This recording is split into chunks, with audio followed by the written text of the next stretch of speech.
आज हम लोग देखेंगे माइक्रो प्रोसेसर का क्या क्या काम है और उसमें जो वायर लगे हैं कहाँ कहाँ से आ रहे हैं। तो देखिए हम यहाँ से जब 35 नंबर ऑन करेंगे तो सप्लाई आ जाती है। तो पहली सप्लाई कहाँ जाती है, देखिए यहाँ से देखेंगे तो यहाँ पे देखेंगे 124 और 125 नंबर वागू है, वहाँ पे जाए।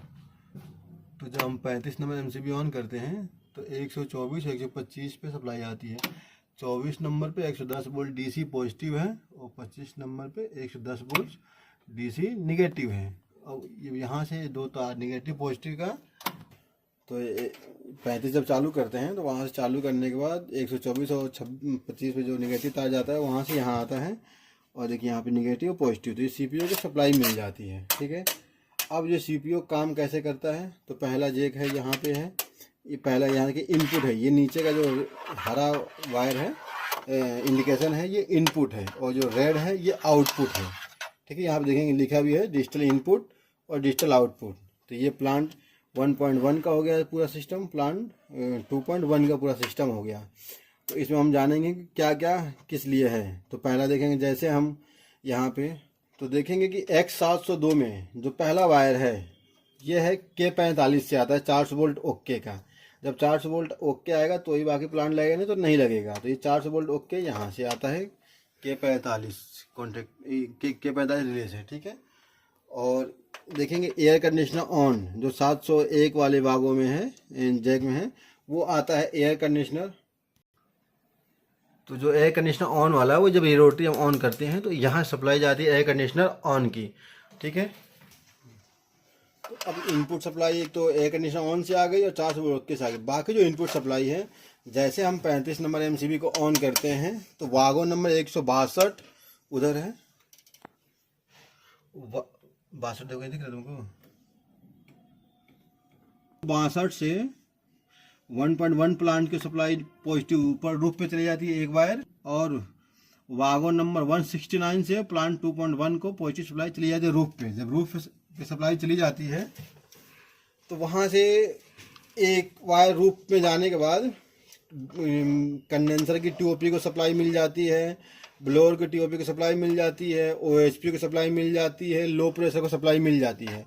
और वहीं से एक एक वायर ये इनपुट में आता है। तो देखेंगे पहला ये जो वायर है, ये वायर पहला आता है, ये तो एयर कंडीशनर ऑन से आ गया, ऑन ऑफ रोटरी से। दूसरा वायर है ये 1.1 का कंडेंसर का TOP का है। तीसरा वायर है वो 1.2 कंडेंसर का TOP का है। चौथा वायर जो है ब्लोअर मोटर जब फॉल्ट होता है तब जलता है, जब ब्लोअर मोटर का TOP फॉल्ट रहेगा तो जलेगा। उसके बाद ये पांचवा वायर है। तो इस PCB को ऑन करने के निगेटिव चाहिए, तो यहाँ पे 110 वोल्ट निगेटिव है। और उसके बाद जब नीचे देखेंगे तो दो तार LP के हैं, 1.1 LP और 1.2 LP का। उसके जस्ट नीचे देखेंगे तो कंट्रोल प्रेशर का वायर है, और उसके जस्ट नीचे 2 HP का वायर है। तो ये सप्लाई इनपुट में आ रहे हैं। HP जब आएगा, जब HP फॉल्ट आएगा तब ये इंडिकेट लाइट या सप्लाई यहाँ आएगी और यहाँ पे जलाएगा। अब ये क्या करते हैं, इनपुट जब सप्लाई ले आया, अब यहाँ पे एक आउटपुट से सप्लाई निकलेगा। तो ब्लोअर तो परमानेंट चलता रहता है। अभी पहला सप्लाई निकलेगा कंडेंसर का, तो यहाँ कंडेंसर देखेंगे तो पहला ये वायर है ये पॉजिटिव है, 110 वोल्ट पॉजिटिव है। सभी इन जैकों में, दोनों जैकों में पहला वायर 110 वोल्ट पॉजिटिव है। अब यहाँ कंडेंसर जैसे यहाँ से निकालेगा, तो एक कंडेंसर निकला सप्लाई, ये आया यहाँ से RSW1 रोटरी में। तो देखेंगे जब भी CPU से आउटपुट जैसे निकलेगा तो ये यहाँ पे एक रोटरी है, ऑटो मैनुअल रोटरी जो होता है, यहाँ पे आएगी सप्लाई। और यहाँ से तो कंडेंसर की जैसे सप्लाई निकलेगी तो यहाँ से निकलेगा और जाएगा ऑटो मैनुअल रोटरी में। ऑटो मैनुअल रोटरी से निकल के सप्लाई और वह इन छोटी वाली MCB में आएगा। इस MCB के द्वारा फिर जाएगा सीधे कॉन्टेक्टर पे, कॉन्टेक्टर का A1 बनेगा। दूसरा कंडेंसर का भी सप्लाई वैसे ही है, दूसरा कंडेंसर निकलेगा RSW1 ये ऑटो मैनुअल रोटरी में जाएगा, वहाँ फिर ये MCB है सिंगल पोल की MCB में सीधा कॉन्टेक्टर को जाएगा A1 को। कंडेंसर लग गया। कंप्रेसर का थोड़ा उससे अलग है। कंप्रेसर जैसे यहाँ इनपुट निकालेगा सप्लाई, तो ये सप्लाई देखेंगे जाएगा छत के ऊपर। पहले ये यहाँ से निकलेगा और हमारा ये ऑटो मैनुअल रोटरी होके सिंगल MCB होके और जाएगा छत के ऊपर, रूफ के ऊपर जब जाएगा वहाँ पे, तो वहाँ पे जाने के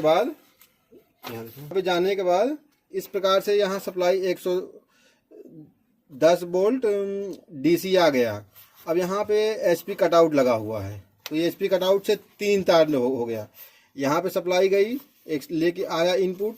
अब ये है कॉन्टेक्टर को जाने वाली सप्लाई और ये है फॉल्ट का सप्लाई। अगर एचपी कटआउट ट्रिप नहीं रहेगा, अगर मान लो एचपी कटआउट ट्रिप है तो ये फॉल्ट जलाएगा और फॉल्ट लेके आएगा, तो देखेंगे ये माइक्रो प्रोसेसर में जो इनपुट है वहाँ पे ये देखेंगे, नीचे या नज़दीक करो, देखेंगे एचपी फॉल्ट की है ना, तो ये इंडिकेशन आया। जैसे इंडिकेशन ये आएगा वैसे ही कंप्रेसर आउटपुट छोड़ देगा। अगर एचपी फॉल्ट नहीं रहेगा तो सप्लाई निकलेगी यहाँ से और सीधा कॉन्टेक्टर का A1 बन जाएगा, कॉन्टेक्टर लग जाएगा, क्योंकि A2 इसको पहले से मिल रहा है, A1 लग जाएगा।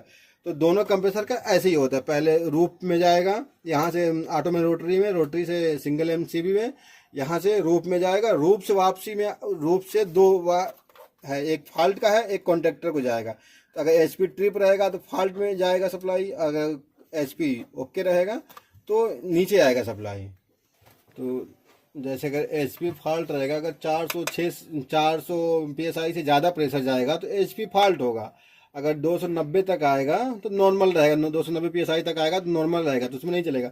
लेकिन उसी बीच क्या होता है, ये कंट्रोल प्रेशर देखेंगे ना, कंट्रोल प्रेशर हरदम नहीं जलता है। जो इंडिकेशन इनपुट है, जब जब कंट्रोल प्रेशर जलेगा तब 2 कंडेंसर चलेंगे। वो क्यों चलते हैं कि अगर कंडेंसिंग कम हो रहा है, ज़्यादा हो रहा है, तो कंट्रोल प्रेशर लगे हुए हैं दोनों तारों में। जब कंट्रोल प्रेशर ऑन हो जाएगा तो ये इनपुट, जैसे यहाँ कंट्रोल प्रेशर का ऑन होगा, जब कंट्रोल प्रेशर ऑन होगा तब 2 कंडेंसर चलेगा। जब कंट्रोल प्रेशर ऑन नहीं होगा तो एक